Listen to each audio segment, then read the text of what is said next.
Assalamu alaikum, everybody. Welcome to an amazing podcast. We're here at Sophis Productions in Lahore. It's an amazing day, and we have a lot to discuss. We have a geopolitical analyst and a writer, and we're very excited because we're going to discuss about all the things that have been happening recently, including what is going on in Pakistan, what is going on between the Ukrainian and the Russian conflict, and there's a lot of developments that are days, especially when you turn on the TV, and there's a lot that is happening these days. तो पहला हमारा सवाल है अरशद शरीफ के बारे में, जो कि एक बहुत बड़े जर्नलिस्ट थे, पाकिस्तान के सीनियर जर्नलिस्ट थे, और अरशद शरीफ का बहुत बेदर्दी से मर्डर किया गया है रिसेंटली नायरोबी के अंदर, कीनिया के अंदर। ऐसे लगता है कि वो किसी से मिलने गए हुए थे, किसी लीड की तलाश में थे, या वो एमओ डंप एक जगह है जहाँ वो गए हुए थे किसी लोगों से मिलने। वो लोग कौन थे, ये आज बहुत बड़ा सवाल है। एक है Ali Raza, if I am correct, and there is this other guy who is head of the MO dump. MO dump एक ऐसी जगह है जहाँ काफ़ी असला, काफ़ी चीज़ें लोग आके अपने एमुनेशन टेस्ट करते हैं, और जो है असला वहाँ काफ़ी ज़्यादा मकदार में पड़ा होता है। तो जब अरशद शरीफ वहाँ से निकले हैं गाड़ी के अंदर, तो रास्ते में उनका मर्डर हुआ है, और मर्डर होने के बाद द फर्स्ट फ़ोन कॉल जो कि उनके साथ बैठे हुए थे, तो उनको जो कॉल आई है, तो वो पहले वापस एमओ डंप गए हैं और फिर वो आगे गए हैं हॉस्पिटल लेके। तो there are lot of questions. Kenya की पुलिस के ऊपर तो वैसे भी हमें ट्रस्ट नहीं है, कीनिया की पुलिस के ऊपर कीनिया के लोगों को ट्रस्ट नहीं है, क्योंकि वहाँ पुलिस ब्रुटैलिटी बहुत एक एक्स्ट्रा ऑर्डिनरी लेवल पे है। एंड सिंस दिस इंसिडेंट बहुत ज़्यादा पाकिस्तान के अंदर पॉलिटिकली इस डेथ को लोगों ने इससे फ़ायदा उठाने की कोशिश की है, और बहुत ज़्यादा डिफरेंट ओपिनियंस हमें देखने को नज़र आ रहे हैं। अभी रिसेंटली ISPR ने कुछ बयान बताया जो कि हम अभी अनीला शहजाद से सुनेंगे, और फिर फैसल वाडा जो कि PTI के एक जो है अहम रुकन थे आज से कुछ अर्से पहले तक, उन्होंने बहुत अजीब अजीब बातें की हैं जो कि समझ से बाहर है। तो थोड़ा सा एक्सप्लेन करें क्या हुआ है अरशद शरीफ को, और ये सारा किस्सा क्या कहानी चली है। अस्सलाम वालेकुम, होप एवरीबडी इज़ फाइन। जी, ऐसा ही है कि अरशद शरीफ PTI के प्रो एक जर्नलिस्ट थे। ARY में उनका बहुत बड़ा मतलब प्रेजेंस थी, और वो बहुत ज़्यादा ओपनली PTI के हक़ में बात करते थे, इमरान खान के हक़ में बात करते थे, और उनको इतना ज़्यादा मतलब काउंटर किया गया बाय गवर्नमेंट सोर्सेस कि मतलब वो मजबूर हो गए कि वो मुल्क से बाहर चले जाएं, बिकॉज़ उनको जैसे कि और भी कुछ जर्नलिस्ट को डेथ थ्रेट्स मिलती रही हैं, इस तरह उनको भी मिल रही थी, और उन्होंने मतलब he had to go out. अब उनके बाहर जाने की क्या वजह, सिर्फ उनकी डेथ थ्रेट्स थी, या कोई और प्रोजेक्ट्स थे जिसकी वजह से वो वहाँ पे बाहर गए? बिकॉज़ वी नो कि अभी उन्होंने एक डॉक्यूमेंट्री भी गालिबन बना ली थी, या तकरीबन एक डॉक्यूमेंट्री जिस पे वो काम कर रहे थे, जिसके ट्रेलर भी चल गए हैं मीडिया पे। वो वी डोंट नो कि वो कंप्लीट हो गई है या बन रही है, या उन्होंने हैंड ओवर कर दिए किसी चैनल को वो लॉन्च करने के लिए। तो उसके सिलसिले में भी हो सकता है, because it was a documentary based on corruption of leaders all around the world, specially PML and Noon के ख़िलाफ़, शरीफ फैमिली के ख़िलाफ़। तो उसमें बहुत सारी इन्फॉर्मेशन थी ही, लेकिन सुनने में आया कि और भी दुनिया के जो करप्ट लीडर्स हैं उनके ऊपर भी ये डॉक्यूमेंट्री में काम हो रहा था। तो इट इज़ पॉसिबल कि कीनिया में जाने की वजह ये हो कि वहाँ पर भी कोई उनको करप्शन की ऐसे कोई चीज़ मिली हो जिसके बारे में उन्होंने बोला हो कि समझाओ कि हम इसके ऊपर भी काम कर लें। बिकॉज़ जैसे आप बोल रहे हो कि एमुनेशन डंप में जाना, ज़ाहिर है एक सिविलियन आदमी का, एक जर्नलिस्ट का कोई काम तो नहीं बनता अनलेस कि वो कोई इन्वेस्टिगेटिव जर्नलिज्म कर रहा हो, किसी बहुत बड़े गैंग के ख़िलाफ़ कोई सबूत ढूंढ रहा हो, या कुछ ऐसा हो। DG ISI ने जो आज बात की है कि उन्होंने बोला कि केपी के खैबर पख्तूनख्वा की गवर्नमेंट ने अगस्त में ये इशारा दिया था या ये बात की थी कि टीटीपी जो तहरीक तालिबान पाकिस्तान है, वो जो एक टेररिस्ट ऑर्गेनाइजेशन है, वो लोग जो हैं उन्होंने थ्रेट किया है कि वो अरशद शरीफ को मतलब मारने का चाहते हैं। इनको ये इन्फॉर्मेशन मिली थी। तो ये बात कहने से लाइक डीजी आईएसआई का शायद इशारा इस तरफ हो कि पीटीआई की गवर्नमेंट, जो कि केपी के अंदर पीटीआई की गवर्नमेंट है, वो लोग सपोर्ट कर रहे थे या उन्होंने कोई लाइक एम्प्लॉय किया टीटीपी को कि वो अरशद शरीफ को टारगेट करे या कुछ ऐसा फॉल्स फ्लैग करे। लेकिन एक और इसके बैकग्राउंड में हमें ये बहुत ज़रूरी जानने के लिए है कि जो ये टेररिस्ट ग्रुप थे ये बिल्कुल दब चुके थे। अफ़गानिस्तान के अंदर से जब अमेरिका का विड्रॉल हुआ, इंडियन एलिमेंट्स का भी टोटली विड्रॉल हो गया था 1 साल पहले। उसके बाद और उस वक्त और उसके बाद बिल्कुल हम लोगों के बीच में कोई टेररिस्ट एक्टिविटी नहीं हो रही थी, कुछ भी ऐसा गड़बड़, बिल्कुल ये मामला जो है वो दब गया था। लेकिन जैसे ही ये नून लीग की हुकूमत वापस आई तो ये दोबारा से हमें टेररिस्ट अटैक अफ़गानिस्तान के अंदर और सवात में और ये हमारे बॉर्डर्स के अंदर इस तरह से हमें ये वाक़यात सुनने को मिलने शुरू हो गए। और आपको याद होगा कि अगस्त जब लास्ट ये भी गुजरी है, इसमें वो ब्लूम साहब जो यूएस के डिप्लोमेट हैं, वो हेलीकॉप्टर पे उन्होंने हमारे मिलिट्री के लोगों के साथ अफ़गान पाक बॉर्डर का विज़िट किया था। बहुत उस वक़्त शोर मचा था कि इनको किसने इजाज़त दी है और या किस अथॉरिटी के ऊपर ये उस अफ़गान पाक बॉर्डर जैसे सेंसिटिव एरिया का उनको विज़िट करवाया गया है। और उस वक्त उन्होंने, ब्लूम साहब ने ये बयान दिया था कि जी अफ़गान पाक बॉर्डर को खोल देना चाहिए, बिकॉज़ पाक अफ़गान जो ट्रेड है वो तो बहुत अच्छी है और उसको रोकना नहीं चाहिए। और आपको मैं बताऊं कि उसके फ़ौरन बाद टेररिस्ट एक्टिविटीज़ दोनों अक्रॉस द बॉर्डर दोनों शुरू हो गई। उसी के बाद इन्होंने वो अलकायदा के लोगों को मारने का भी ड्रोन हमले भी करने शुरू कर दिए। तो this is the thing what I want to get to is कि जो टेररिस्ट एक्टिविटीज़ हैं और टीटीपी के वापस मतलब उभरने के, और उसके अलावा दाइश जो है वो बहुत ज़्यादा एक्टिव हो गई अफ़गानिस्तान के अंदर, इन सब के पीछे लाइक खैबर पख्तूनख्वा की गवर्नमेंट का हाथ नहीं, बल्कि मैं समझती हूँ कि यूएस का इसके पीछे बहुत हाथ है। बिकॉज़ उनकी पसंदीदा गवर्नमेंट जब पाकिस्तान में जैसे ही आई, उन्होंने ये वाले काम जो है ना दोबारा, जिसको पहले वो वॉर ऑन टेररिज्म कहते थे, वॉर ऑन टेरर कहते थे, वो उस तरह के काम उन्होंने दोबारा करने शुरू कर दिए। तो that is very sad for us कि हमने इतनी मुश्किल से इनको विड्रॉ करवाया यूएस फोर्सेस को, और फिर अगेन हमने उन्हें किस तरह से इतनी आसानी से अलाउ कर दिया कि वो आकर के ये टेररिज्म के काम दोबारा से हमारे बीच में शुरू करवा दें। That was a very informative answer. Arshad शरीफ के बारे में मैं ये कहना चाहूँगा कि अरशद शरीफ एज अ शहीद रिकग्नाइज हुए हैं। आज उनका बहुत बाद में लोग आए, फैसल मस्जिद के बाहर उनका एक जो मजमा था उसको देखकर हर कोई हैरान हुआ है। जैसे लोगों के नून लीग के और जो है बाकी पीपल पार्टी के लोग, वो कैसे जो है इस सारे इंसिडेंट को, सारनी को देख के मूव हुए हैं। और काफ़ी ऐसी पर्सनालिटीज़ जिनके बारे में अरशद शरीफ अपने व्लॉग्स में, अपने टीवी चैनल के ऊपर ख़िलाफ़ बातें करते रहे, उन्होंने कॉल करके वो स्पेशल विज़िट किया उन्होंने अरशद शरीफ के घर, कि ये एक बहुत गोल्डन इंसान था पाकिस्तान के लिए जिसको हम लोगों ने खो दिया है, और लोगों के वाकई में जज्बात जागे हैं। इस टाइम हमें ये भी देखना चाहिए कि बाकी जैसे मरीम नवाज़ शरीफ और डीजी आईएसपीआर ने जैसे जवाब दिए, तो पहले तो हमें ये देखना चाहिए कि मरीम नवाज़ को कोई वेंचफुल बात इस टाइम पे नहीं करनी चाहिए थी। जितना सेंसिटिव पॉइंट है, जितना ये क्रूशल पाकिस्तान के लिए जैसे अभी हिस्ट्री लिखी जा रही है, उसमें मरीम नवाज़ का कहीं भी अच्छे तरीके से नाम नहीं लिया जाएगा।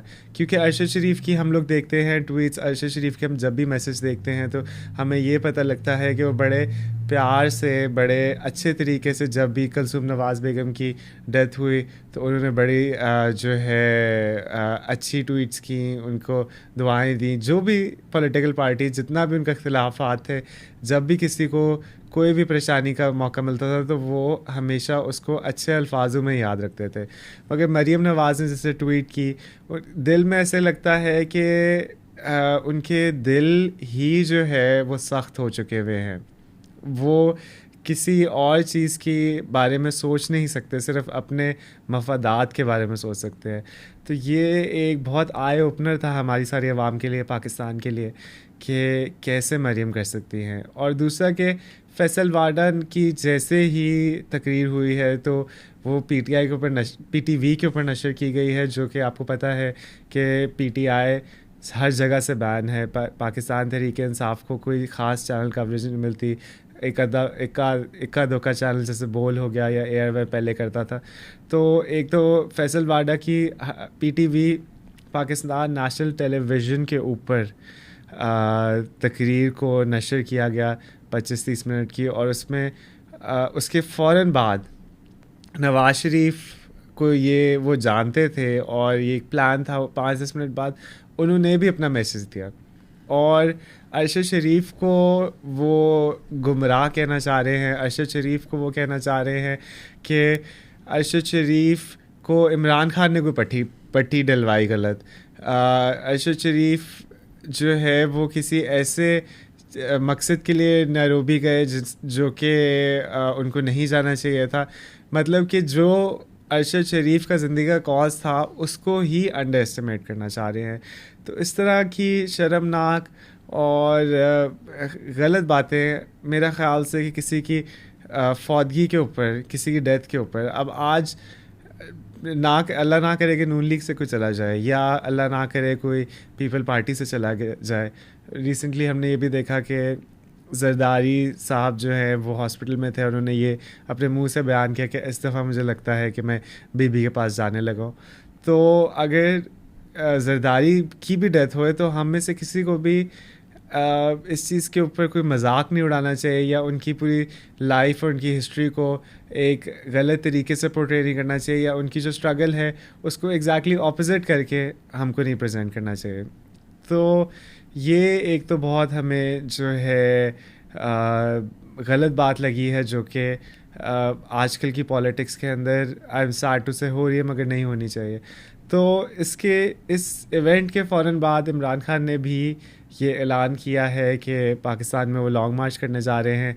आज गालिबन 2-3 बजे के करीब अरशद शरीफ का जनाज़ा था, और कल से लाहौर के अंदर से लॉन्ग मार्च शुरू होने लगी है, जिसके अंदर एक्सपेक्टेड है कि लाखों लोग शिरकत करेंगे, और यहाँ से काफ़िला शुरू होगा। कुछ दिन, 4-5 दिन लगेंगे कि वो इमरान खान सारे लोगों को इकट्ठा करके इस्लामाबाद पहुँचेंगे। हम लोग पर्सनली ख़ुद भी जाना चाहते हैं वहाँ और सारा कवरेज देना चाहते हैं। तो थोड़ा सा हम डिटेल में अब इन सारी बातों के बारे में पूछेंगे कि क्या इमरान खान का क्या प्लान है, और लॉन्ग मार्च के सिलसिले से आपकी क्या तैयारी है, और क्या होने जा रहा है। और फैसल वाडा ने ये भी क्लेम किया कि खूनी मार्च होने लगी है, और इमरान खान ने कोई असला तैयार किया हुआ है, लोग तैयार किए हुए हैं। एग्जैक्टली ये जो फैसल वाडा साहब की प्रेस कॉन्फ्रेंस थी, इसमें जो उन्होंने मतलब इनडायरेक्टली जो इशारे, वो यही है कि जो अरशद शरीफ जो हैं वो हमारी नज़र में कौम के जो हीरो हैं, वो वहाँ पर अगर एमओ डंप में गए हैं तो क्या वो कोई कनेक्शन बना रहे थे मतलब वेपन्स की स्मगलिंग का, ताकि वो वेपन्स मिलें अपने पीटीआई के वर्कर्स को, जो वो असलहा लेकर वो लॉन्ग मार्च में आए और ये खूनी लॉन्ग मार्च बने। क्या वो इस किस्म की कनेक्शन बनाने की कोशिश करें? तो ये डाउट्स जो फैसल वाडा ने डालने की कोशिश की है अवाम के और पाकिस्तान के लोगों के दिलों में, ये बहुत ही डेंजरस है, बिकॉज़ इनकी कोई बुनियाद नहीं है, इनकी कोई मतलब सच्चाई, इसके पीछे कोई सबूत नहीं है। तो आप देख ही रहे हो, अब जैसे अभी आप कह रहे थे कि पाकिस्तान के अंदर भी एक बहुत बड़ा ड्रामाई किस्म का ये टाइम चल रहा है, जिसमें दो पॉलिटिकल पार्टीज़ की जो आपस में वो जो जबकलिश है, जो जो लड़ाई है, वो उसके ताने बाने हम देख रहे हैं कि वो इंटरनेशनल प्लेयर्स के साथ जुड़े हुए हैं और इतना स्ट्रॉन्ग ये झगड़ा और ये लड़ाई हो गई कि मतलब they are ready to go to any extent. मतलब ये जो आपने बोला ना कि मरियम की जो ट्वीट थी, it was such like hurtful type of tweet, और समझ में नहीं आती थी कि मतलब क्या एक नॉर्मल थिंकिंग एवरेज इंसान किस तरह से ये कर सकता है। लेकिन इसके पीछे ये मैं समझती हूँ कि ये वजह ज़रूर है कि बहुत ही टेंस पॉलिटिकल सिचुएशन पाकिस्तान के अंदर इस वक्त चल रही, बिकॉज़ ये पाकिस्तान के लोगों के बीच में सिर्फ नहीं है, बल्कि ग्लोबल जो कहना चाहिए ना पावर्स हैं या ग्लोबल जो एंटिटीज़ हैं, वो हमारे स्ट्रिंग्स पीछे से पुल कर रही हैं, जिसकी वजह से टेंशन बहुत ज़्यादा स्ट्रॉन्ग हमें दिखाई दे रही है पाकिस्तान के अंदर। थोड़ा सा लॉन्ग मार्च के सिलसिले से मैं पूछना आपसे हाँ। पहले भी क्वेश्चन किया कि क्या आपकी तैयारियां हैं और क्या आप देखती हैं ये लॉन्ग मार्च को? ऑफ कोर्स हम सपोर्ट करते हैं इमरान खान को, जस्ट फॉर द रीज़न कि इमरान खान एक इंडिपेंडेंट फॉरेन पॉलिसी की बात करते हैं। वो एक बोसीदा निज़ाम जिसके अंदर हमेशा फॉरेन स्ट्रिंग्स, फॉरेन पावर्स के हाथ में हमारे लोगों के स्ट्रिंग्स होते हैं और वहाँ से बाहर से डिक्टेशंस आती हैं, उस चीज़ को के ख़िलाफ़ इमरान खान जो खड़ा हुआ है, वो चीज़ के साथ हम भी खड़े हुए हैं। और डेफिनेटली हमारे जितनी भी मेरी ताकत होगी, जितनी भी हिम्मत होगी, हम ज़रूर अपने सारे फ्रेंड्स को लेकर जाएंगे, अपने सारे फैमिलीज़ को इनवाइट करेंगे कि वो लॉन्ग मार्च में शिरकत करें जितना भी ज़्यादा उनके साथ हो सके। तो इंशाल्लाह we will be there tomorrow. We will start from Sadar Gol Chakkar, we will then meet up at Liberty Chalk, and then we will keep going right up to the Azadi Chalk with the rally of Imran Khan, inshallah. मैं ये भी इस मौके पे कहना चाहता हूँ कि ये हकीकी आज़ादी की जंग है, जैसे कि इमरान खान ने कहा। और ला इलाहा इल्लल्लाह का मतलब क्या होता है कि हम अल्लाह के सिवा किसी और को खुदा की स्टेट पे नहीं रखते। तो अभी स्पेशली जो लोग ये समझ रहे हैं कि वो लॉ से ऊपर है, उनके ऊपर कोई रिस्ट्रिक्शंस नहीं हैं, उनको किसी चीज़ का डर नहीं है, वो अपने आप को ये कहने को मौके के फ़िरौन या मौके के खुदा अपने आप को समझ रहे हैं। तो इन लोगों से डर अब ख़त्म करना है। ये कौम सिर्फ़ ऐसे ही आगे निकल सकती है कि अगर डर ख़त्म हो।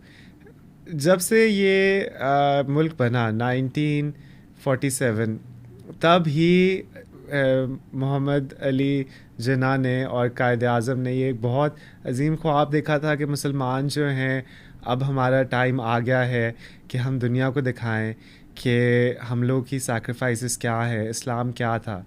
क्योंकि एक पॉइंट आ गया था दुनिया के अंदर जब सारा इस्लाम का ज़वाल हुआ। इस्लाम एक बहुत जहाँ सारे फ़िलासफ़र्स थे, जहाँ सारे साइंटिस्ट थे 1600-1700 के टाइम के इर्द गिर्द, तो एकदम से ग्रेजुअल डिक्लाइन हुआ। यूरोप एक इंडस्ट्रियलाइजेशन के अंदर घुसा, यूरोप के अंदर रेनेसांस आया।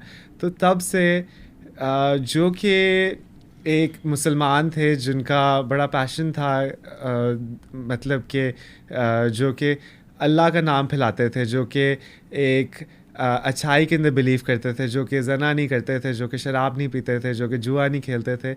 और ये ऐसी क्वालिटीज़ थी जिन्होंने हमें हज़ारों साल दुनिया के ऊपर हुकूमत की है।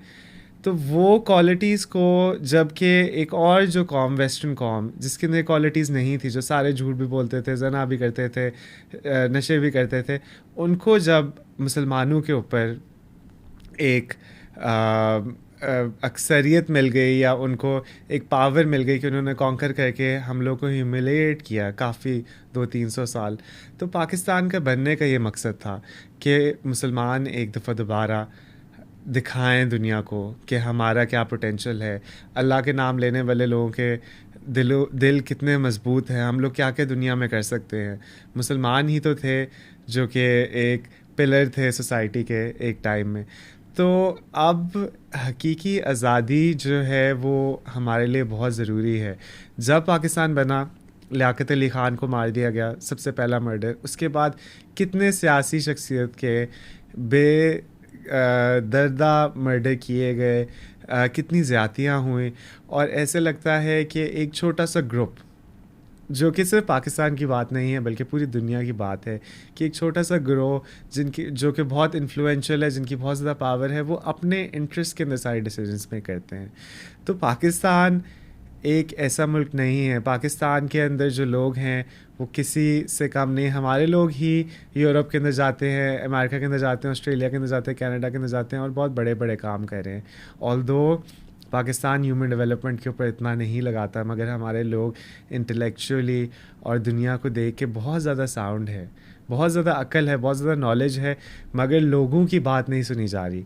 अभी एक एलीट है, एक निज़ाम है जिसको फॉलो किया जा रहा है, जिसके ख़िलाफ़ अब पूरा पाकिस्तान इकट्ठा होने लगा है कि अगर नॉर्मल पाकिस्तानियों की सुनी जाए, जो कि मेरा ख्याल से बहुत ज़्यादा अक्लमंद हैं, हमें अंडरमाइन किया जाता है, तो पाकिस्तान बहुत आगे पहुंच सकता है। यहाँ इस मुल्क के अंदर इकोनॉमिकली, जियोग्राफिकली और human talent wise, human development wise बहुत ज़्यादा पोटेंशियल है।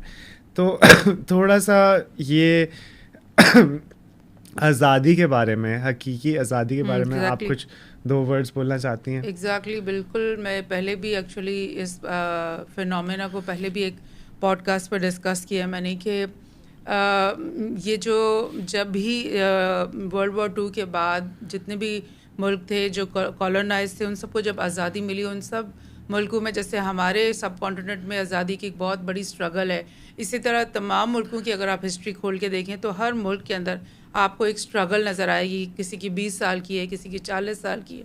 उन्होंने उन कॉलोनाइजर्स के ख़िलाफ़ स्ट्रगल्स की, उनके ख़िलाफ़ जंगें की और बहुत मुश्किल से बहुत कुर्बानियाँ देकर अपनी अपनी आज़ादी हासिल की। लेकिन जैसे ये कॉलोनाइजर्स, जिसको हम अब एक्स कॉलोनाइजर्स कहते हैं, ये लोग जैसे जैसे हमारे तमाम मुल्कों से निकलते गए, इन्होंने एक ऐसा निज़ाम पीछे राइज करके और बना कर जाने की उन्होंने किया जिसमें उनके इंटरेस्ट फिर भी उनके जाने के बाद भी जो है ना वो सेफ गार्ड हो सकें। और उन्होंने एक ऐसी एलीट को वहाँ पर पैदा किया या उनको पढ़ाया, या उनके जाने से पहले आपने देखा बहुत हमारे ही मुल्कों से इंग्लैंड में लोग जा रहे हैं पढ़ने, फ्रांस में लोग जा रहे हैं पढ़ने और वहाँ से डिग्रीज़ लेकर आ रहे हैं। तो उन्होंने एक कल्चर और एक एलीट और एक ऐसा फैक्शन बनाया सोसाइटी के अंदर जो उनके साथ कम्युनिकेट कर सके और उनके इंटरेस्ट को सेफ गार्ड कर सके। और उस जैसे जैसे वक्त गुजरता गया, इन लोगों ने हमारे जो 3 पिलर्स जो बहुत बेसिक, जिसको हम सिविल सोसाइटी कहते हैं, उसमें एक नंबर 1 पे आता है लाइक हमारी जुडिशरी, नंबर 2 पे आती है हमारी आर्मी, हमारी मिलिट्री, और नंबर 3 पर आती है हमारी पॉलिटिकल क्लास।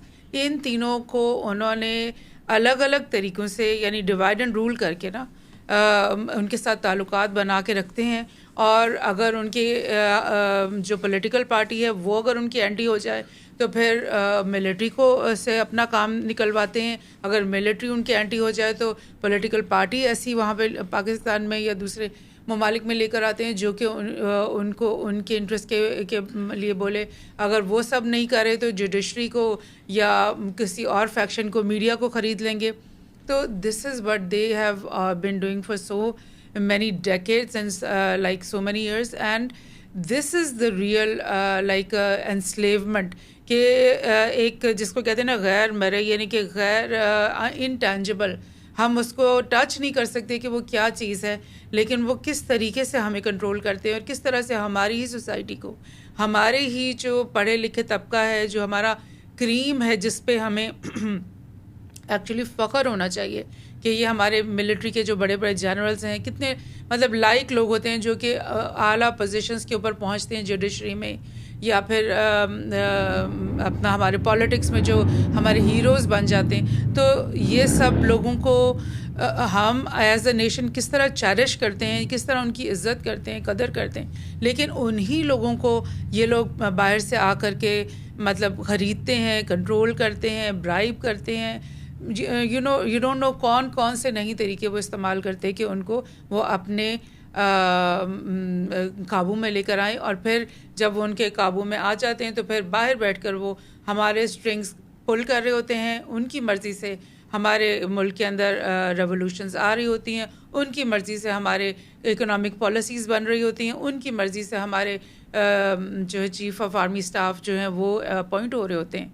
तो this is exactly right thing that you have said कि ये है हकीकी आज़ादी जिसके लिए ये कौम इस वक्त उठी हुई है, और कौम को पता होना चाहिए कि वो क्यों इमरान खान के पीछे खड़ी हो गई आकर, क्योंकि वो चाहती हैं कि एक जो भी हुक्मरान जिसको वो वोट देकर लेकर आते हैं उसके पास रियल पावर हो, और वो ऐसा इंसान हो जिसको वो वोट दें, जिसके ऊपर उनको एतमाद हो कि वो पाकिस्तान के लोगों की फलाह बहबूद के लिए और पाकिस्तान की तरक्की और पाकिस्तान की मजबूती के लिए तमाम फैसले करेगा, और उसकी स्ट्रिंग्स बाहर से पुल नहीं हो रही होंगी। That is the only thing that we need, and we see this in Imran Khan. That's the thing. तो अगली बात पर हम आते हैं। ये एक बहुत मेजर सवाल है कि अगर राना सनाउल्लाह या नून लीग जो है प्रोटेस्टर्स के ऊपर, जो कि आर्म प्रोटेस्टर्स नहीं हैं, जो कि कोई नुकसान नहीं किसी चीज़ को पहुंचा रहे, स्पेशली इमरान खान ने कहा कि जो हमें जगह दी गई है लॉन्ग मार्च के लिए वहाँ ही हमने जाना है, हमने कोई रेड जोन के अंदर कोई बंदा एंटर नहीं होगा। और लेट्स सपोज़ कि अगर पीटीआई के अंदर से, कोई क्राउड के अंदर से लाखों लोग हैं, कोई डिस्ट्रक्शन करता भी है, कोई बर्बादी करता भी है, तो पीटीआई फ़ौरन उनको ख़ुद पकड़ के पुलिस के हवाले करेगी और उनको डिसोन करेगी। तो ये, और इमरान खान ने रिसेंटली जब 1-2 दिन पहले लॉन्ग मार्च का ऐलान किया तो उसने हल्फ लिया कि जो भी मेरे लोग हैं वो कोई भी तबाही नहीं पहुंचाएगा, या किसी रियासती मशीनरी को नुकसान नहीं पहुंचाएगा, या कोई भी किसी किस्म की बदतमीज़ी या गलत हरकत नहीं करेगा।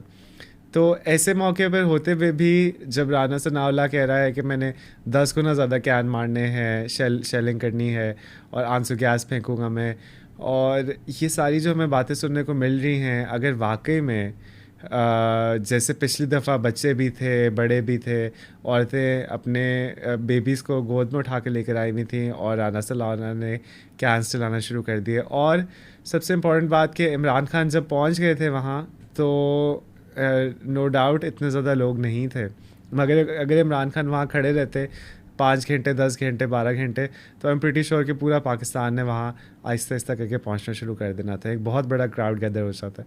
तो क्या हमें इस दफ़ा लग रहा है कि लाशें गिरने वाली हैं, या बहुत ज़्यादा रिटालिएशन होगी गवर्नमेंट की तरफ से?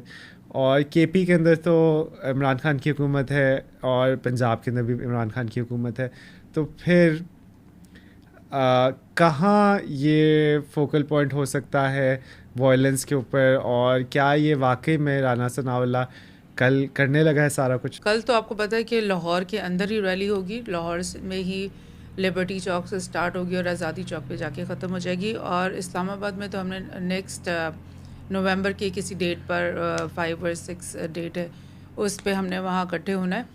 तो द थिंग इज़ के 25 मई में जो रैली जिसकी आपने अभी जिक्र किया, जो पहले इमरान खान मतलब रीच्ड इस्लामाबाद, तो उसमें भी जो आपने देखा था कि राना सनाउल्लाह ने जो हरकतें की, कि मतलब I was witness like I was at the आज़ादी चौक, जहाँ पर पुलिस की बहुत बड़ी नफरी जो है तैनात थी, और वो बहुत सख्ती से जो है रोक रहे थे लोगों को, और उन्होंने किसी किस्म की गाड़ी को, इवन मोटर बाइक्स को भी मतलब नहीं गुजरने दिया। और उसके बाद लाहौर के अंदर जब उन्होंने रोका हुआ था लोगों को, तो और किसी के पास कोई रास्ता नहीं था बाहर निकलने का, फिर भी लाहौर के अंदर इतनी शेलिंग हुई, फिर भी इतनी तशद्दुद हुआ। तो this is the type of mentality that Rana Sanaullah and of course with the backing of the PML Noon उनको वो ये दिखा रहे हैं, और ये गुंडागर्दी की सियासत जो है ये इनका वतीरा है राना सनाउल्लाह को, और यही होगा exactly just like you said कि अगर इमरान खान को सिर्फ वहाँ पर खड़े होने दें और वो अपना वहाँ पहुँच जाएं और वहाँ पर वो अपना डेरा डाल दें और विद इन 1 2 3 4 डेज़ तमाम शहरों से जो है लोग काफ़िलों जो जूक दर जोक जो है वो इस्लामाबाद पहुंचना शुरू हो जाएंगे और सिर्फ उन लोगों का वहाँ पे आना और किसी दरख्त के पत्ते को भी नहीं तोड़ना और सिर्फ वहाँ पे आकर पहुँच जाना जो है ना वही नून लीग के लिए और इस्लामाबाद के लिए काम करना जो है वो इम्पॉसिबल बना देगा, उस सारे सिस्टम को जेपरडाइज कर देगा। बिकॉज इतनी आवाम जब यहाँ पर 2 लाख 3 लाख 4 लाख एक्स्ट्रा सड़कों पे आ जाती है तो ऑटोमेटिकली सड़कें भी जाम हो जाती हैं, काम सारे रुक जाते हैं और वो तो होता ही है। तो that is the thing that Imran Khan wants to say कि वो कोई भी डिस्ट्रक्टिव हरकत नहीं ना करेंगे, ना ही उसको एंडोर्स करेंगे, ना ही वो अपने वर्कर्स को इजाज़त देंगे इस चीज़ की। लेकिन ऑटोमेटिकली जब इतना बड़ा क्राउड किसी भी शहर में दाखिल होगा तो उसका जो सिस्टम है, स्पेशली जबकि वो कैपिटल सिटी है, तो वो सिस्टम तो उसका डिसरप्ट होगा, जेपरडाइज होगा। और यही मतलब लॉन्ग मार्च का मकसद भी है आई थिंक, और यही एक स्ट्रैटेजी भी है कि हुकूमत को मजबूर किया जाए और अगर कोई और स्ट्रिंग्स पुलिंग हो रही है और कोई और इदारे हैं जिनके पास ताकत है कोई भी फ़ैसला करने की, तो उनको भी समझाया जाए कि इस तरह से नहीं चलेगा जिस तरह से ये रजीम चेंज हुई है और जिस तरह से बाहर की जो पॉलिसीज़ हैं वो पाकिस्तान के अंदर ज़बरदस्ती लागू की जा रही हैं। So recently in the global arena, we saw that Putin again made threats to the United States of America, to the Ukrainians, that they were going to use tactical nuclear weapons in the battlefield. And it might be just as scare tactics, because we now know that the US military is near Ukraine, near the border of Ukraine, and they're ready to jump into the war. And we all know that the US population might not support a direct war between Russia and USA, neither does the world. But the global politics has certainly been taking a very big turn, I must say, because although Putin is sounding like the bad guy, and we are hearing that he might use tactical nuclear weapons. I guess a week ago this was very big on the news, but what happened was that the Nord Stream 2 pipelines were bombed, and the bridge between Crimea and Russia, I think, was destroyed by a huge explosion. So US is using, or Ukraine is using, unconventional methods of war, which are very disruptive and which can invoke a very big reaction from the Russians.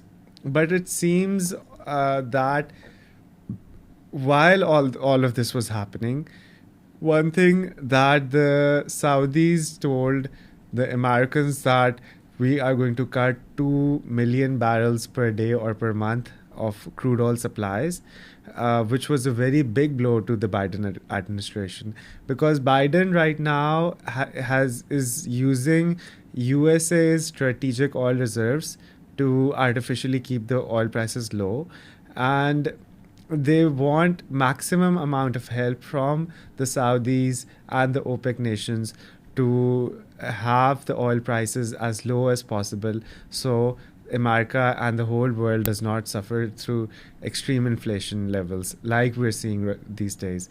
But it seems that USA was supposed to protect Saudi oil, and in return all the world was supposed to trade in petrodollars. But Saudi Arabia and the OPEC nations are saying that America no longer has the potential to set the price of the oil. The price of oil would be set by the OPEC nations themselves, by the Russians themselves. And same as the case with gold and other commodities. America has been suppressing the price of goods that other major countries have been exporting, and they have raised the price of dollar to such an extent that the whole world is feeling the rush. Recently, we saw when the last time the Federal Reserve Bank raised its interest rates, UK nearly came towards bankruptcy. If they didn't give, I don't know the exact amount, but I think $65 billion towards the pension funds, all the pension funds would have been bankrupt in the United Kingdom. So it's a very double-edged sword which is happening right now, and US is also playing a double game with a lot of its own partners. And uh, what is more destructive than a nuclear weapon? Nuclear weapon might be very destructive on the words, but when you use a nuclear weapon, you know that all the nuclear waste and all the nuclear winter is also going to come towards Russia and affect its own troops and its own people. And you know that uh, the Ukrainian armed forces are not all gathered in the same position, so that if Russia attacks with a tactical nuclear weapon, they could do a significant amount of damage to the Ukrainians. But with the support of Iranians, and this is very important, Russians have been using Iranian made suicide drones. Now, this is a very big concept as well, the suicide drones. Usually, when the USA was bombarding Pakistan with its drones, they were considered very ethical and they were very precise, and no civilian casualties were happening in the eyes of USA supposedly. But so many countless lives have been lost through American drones. But they are morally and ethically the correct drones, and the Iranian drones are supposedly suicide drones because those drones fly and destroy themselves by hitting the target. And the Iranian drones have been very effective in the war against Ukraine. Russia has been deploying these drones on various military targets, and these drones are very precise, and the best machinery that the Ukrainians were provided, something like anti-tank missiles, batteries, or radars, and these big infrastructures, all of those infrastructures have been hit by Iranian-made drones. And it finally seems like that winter is really coming. And it's not that easy for Ukraine to win this war. And Zelensky, who is considered a Nazi, a neo-Nazi, is now complaining to the Jews that Israel is not helping. So I've just explained a number of scenarios. If this is my own opinion, that if Zelensky wanted help from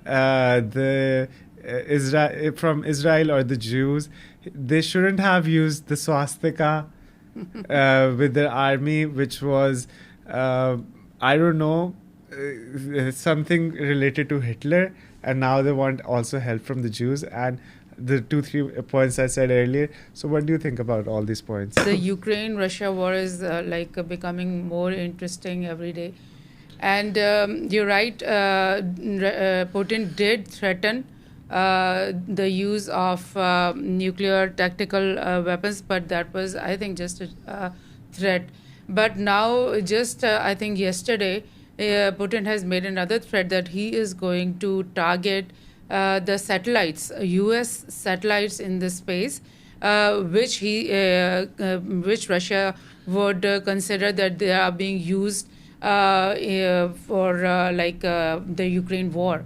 So that's a big threat. That is a workable threat. It can be a true threat because there's nothing unethical about hitting a satellite, which is being used to help in the war.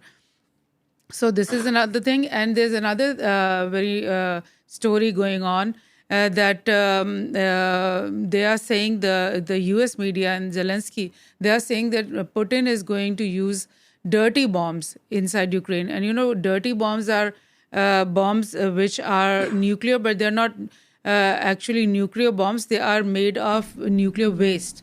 So, like, if somebody drops a dirty bomb somewhere, it's going to create a lot of fear. It's going to create some destruction also, but not at the level of a nuclear bomb, of course. But it is going to make the place kind of unlivable or dirty or whatever you say. And what Putin has said in return is that this is going to be a false flag, because Putin says कि मेरा कोई इरादा नहीं है dirty bomb चलाने का, और ये खुद चलाएंगे और ये खुद गिराएंगे और ये false flag के तौर पे ये इसका इल्ज़ाम मुझ पे लगाएंगे, which is exactly English में ये line which is what Putin has said in return is that I have no intention of dropping any dirty bombs. I have no plan like this, and it is the US or the Ukrainian side themselves who are going to throw these dirty bombs, and then they are going to use it as a false flag against Russians. And this is exactly what they have been doing all the way long. They have done this exact thing in Syria, where they dropped those phosphorus bombs, and then they like chemical bombs that they alleged that Assad has dropped on his own people. So is tarah ke this false flag English. is so this type of false flag is one of defense strategy of the US military and Pentagon. So this is what is happening in Ukraine, and you're right. I mean, things are getting very, very difficult for European countries. Macron just came in the news yesterday, and he said to his own people that it's going to be really difficult time coming ahead, and people are going to need to give a lot of sacrifice.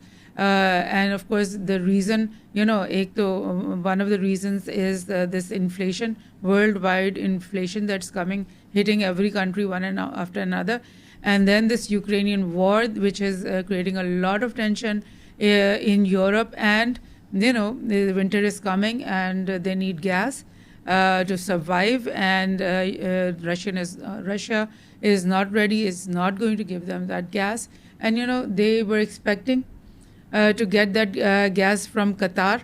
And Qatar has just said this, I think 1 or 2 days ago, that it is not ready to give its gas to Europe, because it is already giving that gas to Asian partners, Asian buyers, and it cannot, it's not ethically right to stop supply from them and give all that supply to Europe.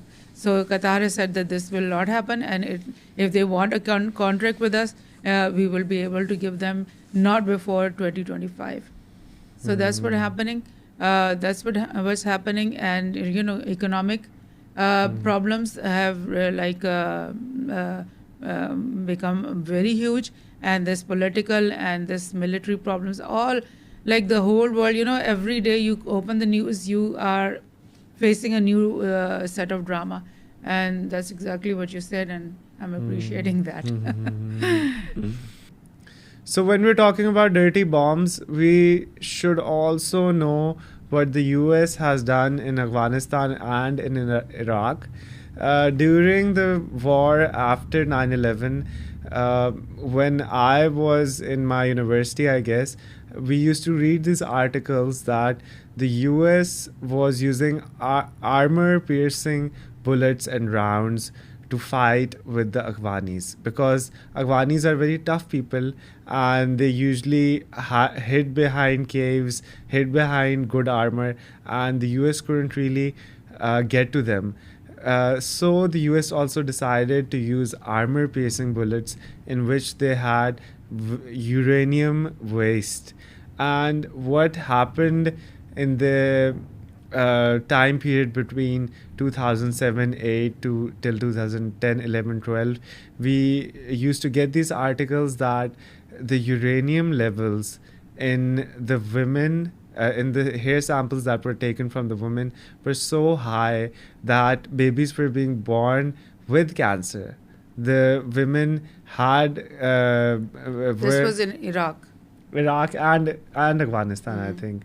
So, what how can America use uranium bullets in such a vast scale that they are affecting the population of major cities around Afghanistan and around Iraq, in which babies are born with cancer?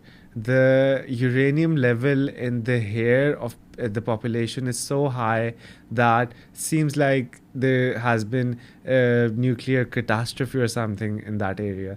So this dirty bomb that the USA is blaming Russia for is exactly what they have been doing themselves to the population, the Muslim population.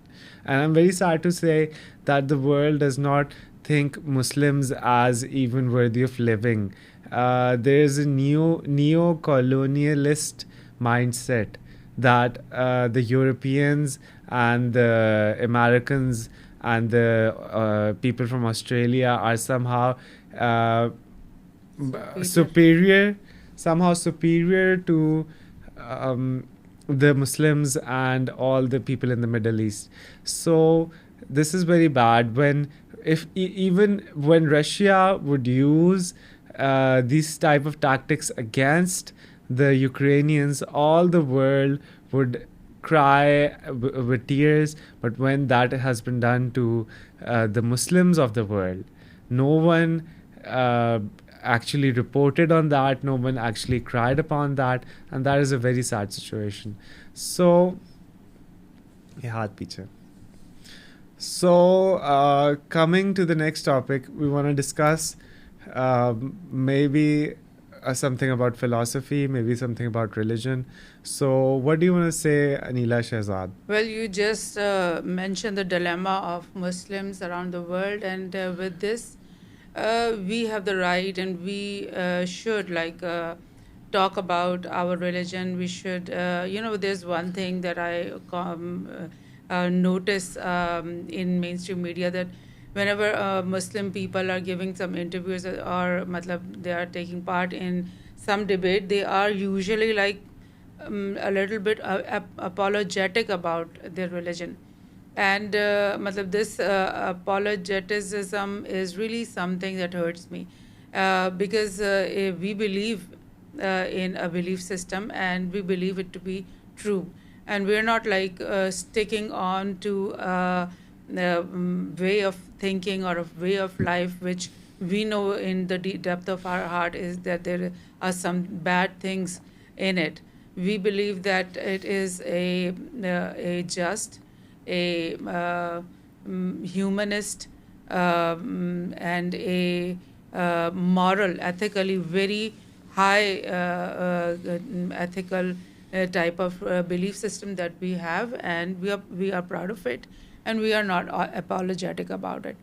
And but there is this thing that I have noticed, and I'm really concerned about this, that we as people, we as Muslims, or we as nationals of our countries, we don't have this habit to discuss and to debate and to talk about these things, and especially talk about the new ideas that are coming to us from the West or from all around the world. There are new concepts, new ideas in science, in philosophy, in social sciences and all that, and we are not ready to read about them, we are not ready to discuss them, and we are not ready to talk about them.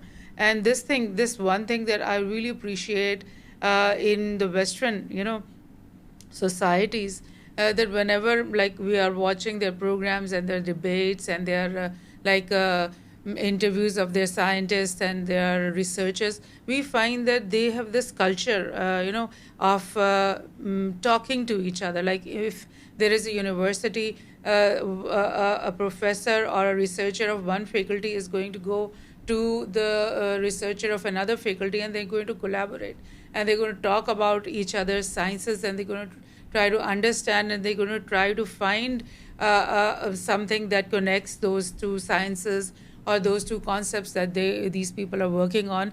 And especially we find that there are so many thinkers in that society who go to these scientists and who go to these researchers, and they just sit with them and then talk to them and try to understand.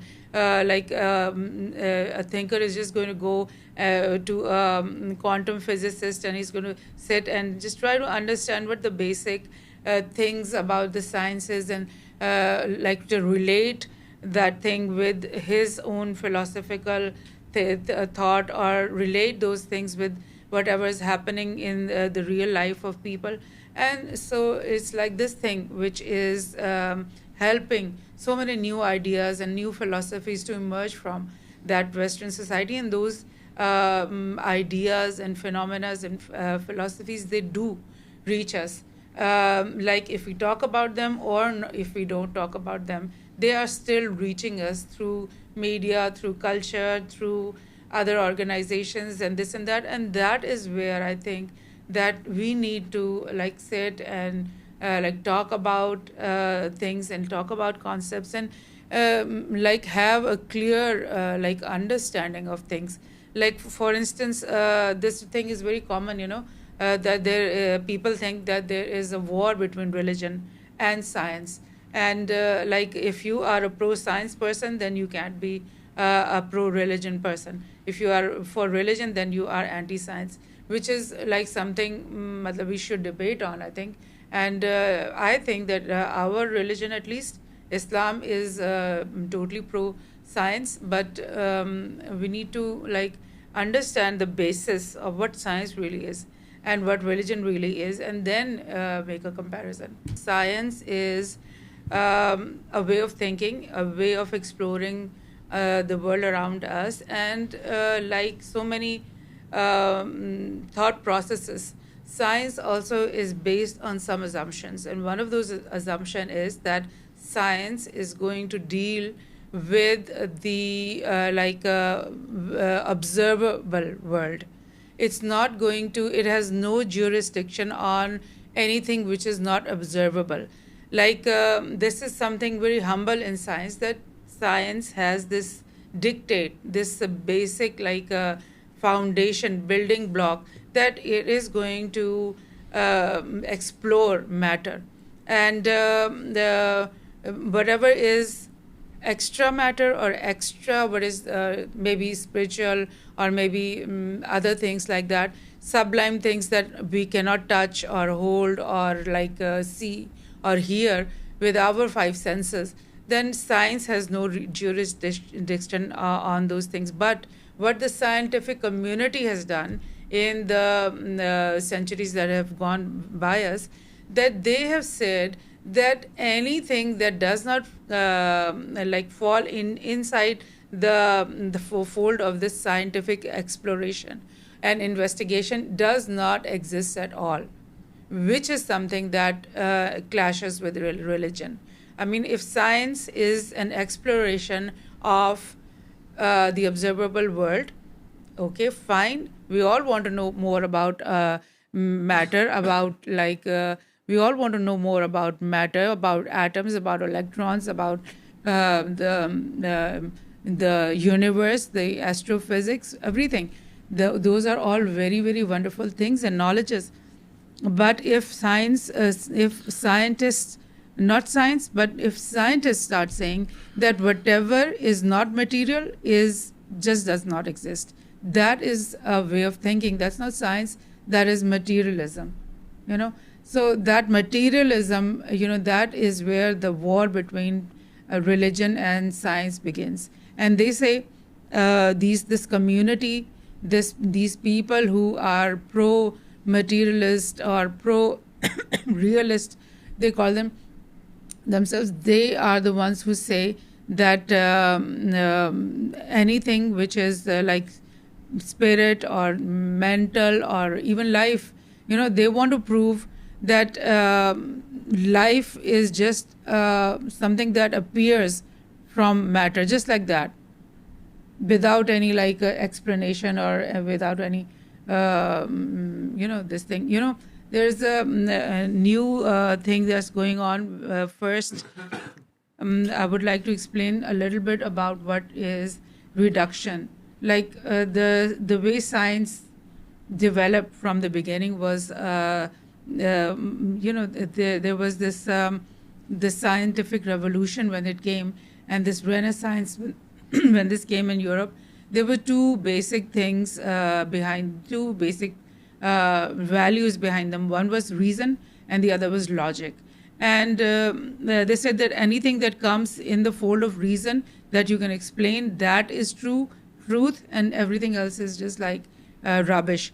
And then the way to explore in the scientific method, that method was reductionism. Like break down a whole into pieces and then find out how those pieces work, and then just put them back, and then you find how this whole is working. So this was reductionism, like break down the car into its components, break down the human body into its components, break down the compounds into their components. That was the way to go.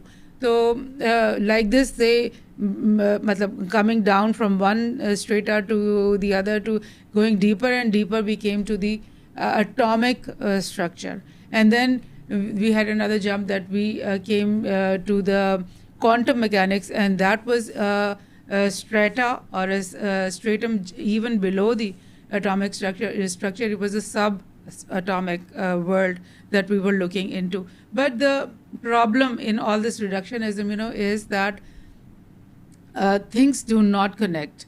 Like you cannot explain chemistry. Like chemistry is the science of atoms and molecules and how they interact, how elements interact. You cannot explain this chemical bonds and all that things with the deeper science of quantum mechanics or quantum chemistry. Because quantum is a world which deals with the electron, maybe, or the bosons and these new things that they are calling, and they cannot explain how the chemical bond can work. And this, it's like there is a big jump from one level stratum to another level, and you cannot explain how this thing is going to go into that thing. So reductionism So reductionism is failing in so many ways. Failing in this sense that you cannot reduce one science into another, or one set of axioms into another set of axioms. So this difficulty has been there since a long time. People realize that, but there was no concept, or there was no philosophy or no thought process that could counter these problems. So these problems were not addressed. For some time there is another concept of emergence. You must have heard about emergence.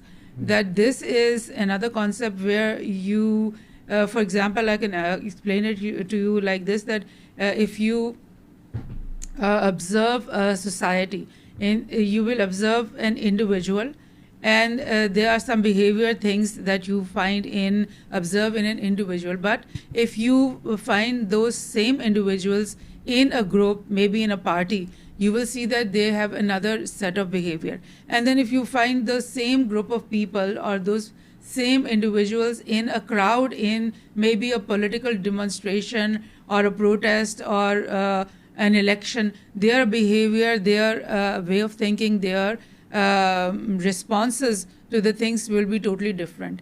And social scientists have called this thing as an emergence. When so many individuals of the same kind are put together in a situation, then there are certain behaviors that just emerge when this new situation arises. So this thing has been taken up by so many scientific fields, and people in other sciences are now talking about, like they say that when there's a lot of neurons in the brain, then consciousness just emerges. Like if there is a so many DNA molecules around and concentrated in a place, life is just going to emerge. So this is also a difficult concept, and it is being, I think, misused in the scientific community, because emergence is not answer to everything.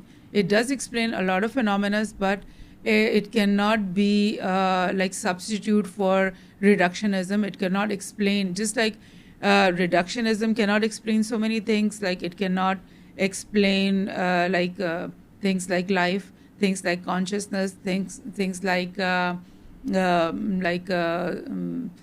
so many fundamental things cannot be explained by reductionism. The same way, emergence will also not fill up all the gaps. It is also going to work in some places, but not everywhere. If I'm playing the devil's advocate, if there was an atheist sitting in my chair, he would say, not especially an atheist, but an agnostic person, he would say that there are thousands of gods that people worship. So what makes you think that you worship the right God? And if you believe in one God and don't believe in 4,000 more gods, then how does that make you better than me? I just don't believe one more God than you. You are also denying a lot of gods. And the point being that I was listening to Ricky Gervais, a very good comedian, and he said, why didn't God kill Satan in the first place? Why do we all have to suffer? And why is there so much misery when God could just end the suffering and everything could be good? And what is wrong with evolution? So many questions. A lot of questions, and this is a very long debate, I think, maybe for a next podcast, but you could briefly touch on these points. And why do we hate evolution so much? If you were to say that aliens visited Earth and they somehow did genetic modifications and they created a species, maybe we could say they created human species. So even that is more unbelievable than the alternative, which is evolution. And evolution, you could say, is we're seeing evolution right now. We can see that the people who live in the Himalayas have bigger lungs, and they have different kind of breathing capacity in which they can really survive in the harsh climatic areas of the Himalayas.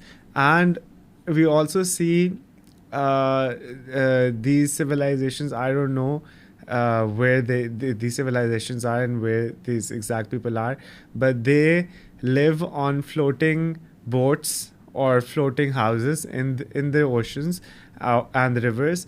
And for thousands of years, they have been diving in the oceans, and they have been collecting fish from 30-40 meter beneath them, and they have very big lung capacities, and they can breathe a lot more than all of us underwater. So rather than saying that there's a supernatural phenomena, why is it so hard to accept that life could... we don't know how life originated, but once it originated on the world, why is it so difficult for us to accept that evolution did its part, and we around a billion or more than that, we branched out from fungi, and then we branched out of trees, and then we're here as humans, intelligent beings. Well, I think you have really put up very difficult questions for me to answer. Mm-hmm. The first one was that if we are rejecting 4,000 gods and just believing in one, so what special what we are doing? Well, these people who are comedians and other people who are attacking religion like that is like, you know, they don't understand the essence of religion, I think, because there is always been religion, I believe, since from the first human civilization, religion has been there. And what we believe as true religion is the religion brought by the prophets.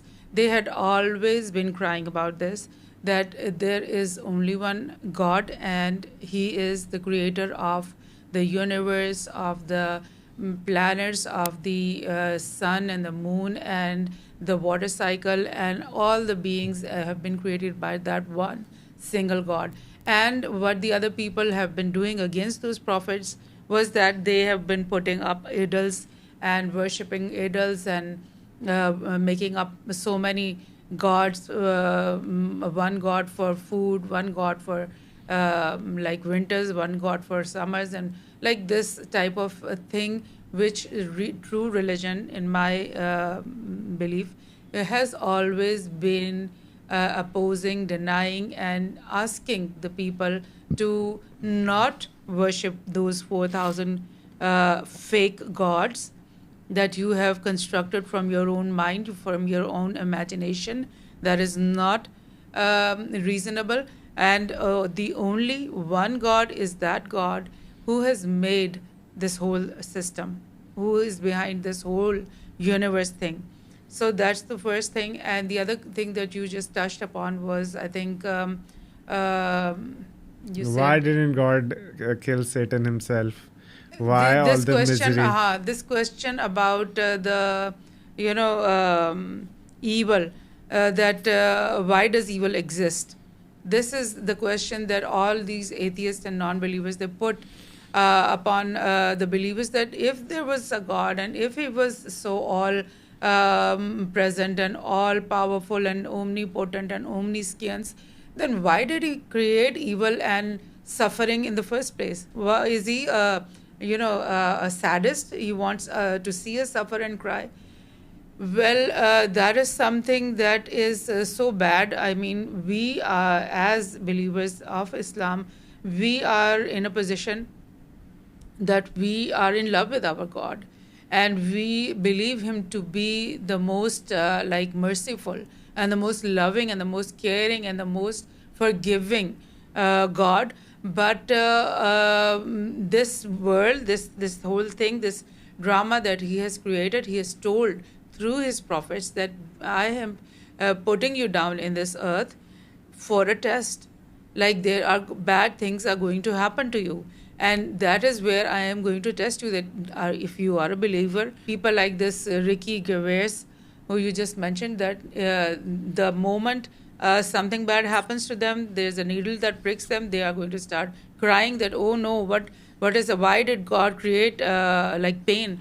So no, God did create pain, and He did create destruction in this world, just to test, just to see who of us among us are inclined towards the real one God, which is true religion, and who are those who want to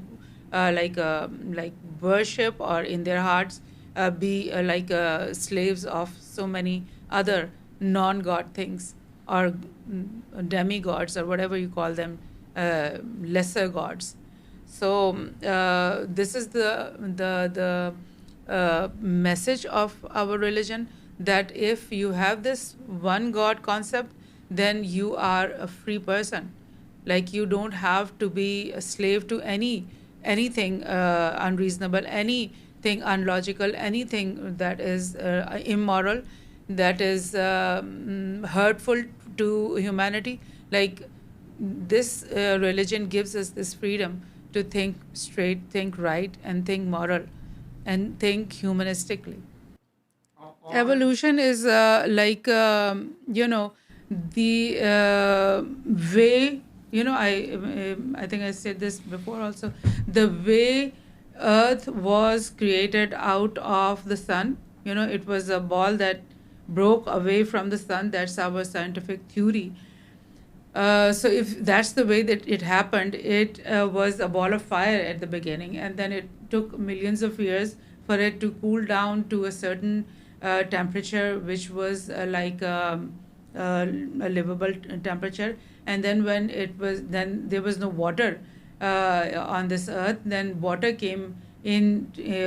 There's a theory that water came through meteors that hit the planet, and then there was this carbon dioxide which was not there before. Then it came. So this is the way I think with the earth, the story of evolution moved in our planet. And then there was only a support system on the earth that could support this very tiny bacteria or this fungus, or you call that algae or something. Then life started from that level. And then there was a better environment for better support for more sensitive ecosystems. And then those ecosystems emerged. And then there was this thing emerged. Like if you look at the tree of life, or the evolutionary timeline of life, you will find the low and simpler life coming before, in the lower parts of the excavation, and then the fishes come, then the trees comes, and then the bigger whales and fishes and monkeys come afterwards, like on the upper layers. So yes, evolution did happen like that. Like the life that emerged was only a higher life every time, because the earth was more ready for as a support system for that type of life, and it could support that kind of ecosystem. But if you say that one thing, one fish, this little tiny amoeba that is swimming in the water, and it evolved itself. Nature did something without any plan, without any design, without any strategy. Just the DNA molecules were free to do their thing, and then they just kept on doing these changes and changes and changes, and then became another type of fish and another type of fish and another type. That is scientifically not possible, and many scientists prove that thing, and many scientists have done their research, and they have done programs upon this, that type of evolution is not possible. And there is the earth does not have this time, the luxury to make so many changes and come out with some practical few success stories that we find. And the other thing is that when Darwin presented his theory in his time, he said that when we are going to excavate the earth, and we will open all the layers down to the bottom, then we are going to find so many intermediary type of species, which were the failed experiments of nature. Because it's not possible that nature is going to just know that this species has to be turned into this species, so I'm going to do exactly this type of DNA changes and this type of thing. Exactly, nature did not know. Nature is going to do 1 million experiments, out of which there is going to be one success story. So all those 1 million experiments are going to be somewhere found in those layers of excavation, which were never found.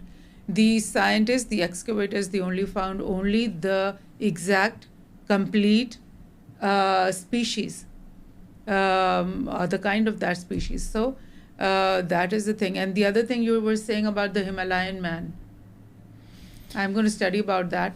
But I think it's not a genetic change that you're talking about over there. That might be a physiological change, because there is adaptability in all species, and there is maximum adaptability in the human species, because we adapt to our climate, we adapt to our new places. I mean, this is the only one species that can go and start living in any place. We can live in deserts, we can live in mountains, we can live in near the coast, we can spend a lot of time over the ocean. So other species will not survive like that. If you change their ecosystem, if you change their place of origin, take them into another continent, they may not survive.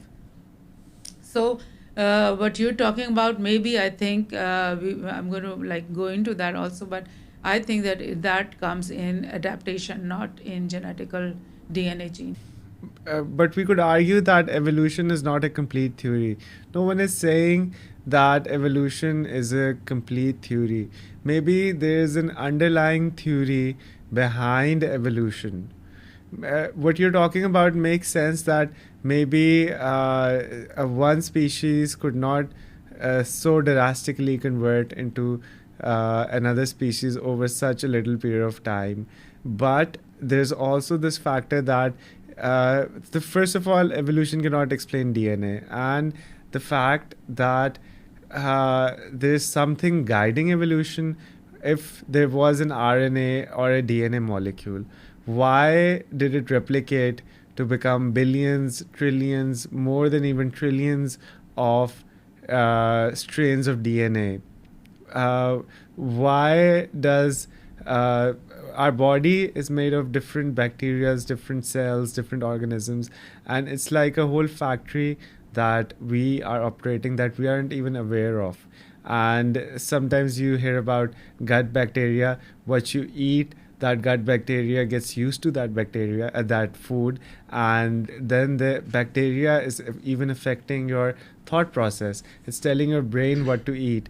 So there might be some underlying theory behind evolution, something that could be guiding evolution to make, let's say, 1,000,000 goats.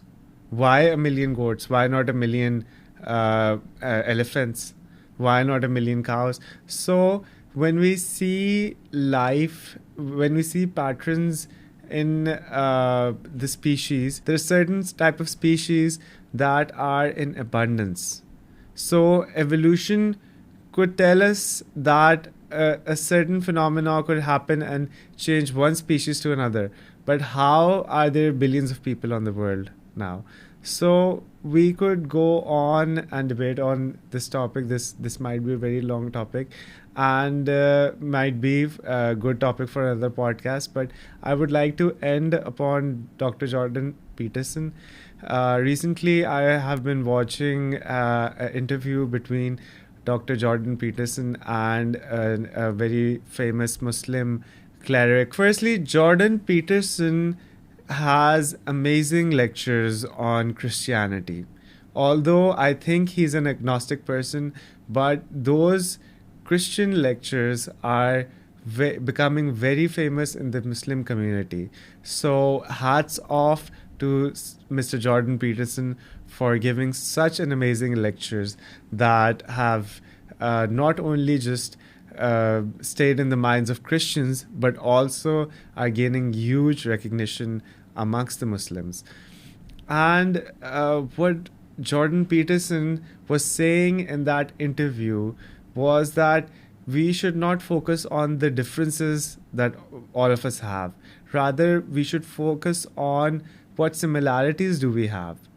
It's not that you are a Christian or a Muslim or agnostic, but if you believe in good, in purity, in love, in respect, then you have a lot of things common with even the Muslims or the Christians or even the Jews. But in this world today, we actually have this cult. We actually have these people who are a very small minority, but they have huge influence all over the world. And these people have sadly converted themselves, and they're doing rituals that are anti-religious, that are anti what you could say goodness, that are they believe in something that is not pure. It's sort of an evil ideology that has taken over the mindsets of these cults that have a lot of power, and they're actively and they're very passionately worshipping or following their ideologies. And the people who are the good people in the world, who believe in religion, who believe in goodness, who believe in purity, aren't practicing their thoughts in the same manner as the people on the other side who truly believe in evil, and they're taking the world towards an evil. The thing that Jordan Peterson said that impressed me the most is that there is plenty in the world. There's an abundance of resources, of money, of capital, of everything in the world. But why? And we could really make a world in which people, there's equal opportunity, there's equal wealth amongst people, and we have plenty. We have a lot. If even if we go down the street, we could see billions of dollars or even trillions of dollars in any major city. You could see cars that are worth millions. You could see properties that are worth multi millions. So why is there such a difference between the rich and the poor? The people who have the money are not willing enough to give that money and that support towards the people who don't have those things. And why don't these people with the money trust these people enough? Because there's a lot of money around, there's a lot of resources, there's a lot of iPhones, a lot of cars. These rich people could have their luxuries even if they gave a lot of their wealth and their money away to the poor. But sadly, these cults originate from evil, they do evil, they end up evil. And for us all, the rest of the majority of the world who are suffering because of this ideology and thought process, we should really start appreciating the points that are similar between all of the good people. And we should really believe in what we're saying.